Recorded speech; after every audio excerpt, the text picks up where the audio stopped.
Hi, in this video I will show you how you can hide apps on POCO F7.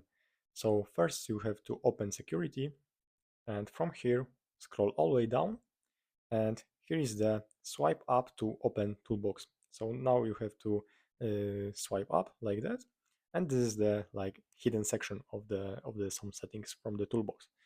So now go to hide apps, and here is the list of all applications that you can hide. So let's take booking, for example, calculator and compass. And now go to your home screen. And from here, you have to spread two fingers. And let me show you how you can do it. Do it just like that. And as you can see, I am in the hidden apps menu right now.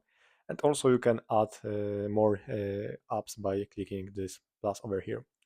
So yeah, basically that's all, and subscribe this channel. Thanks for watching.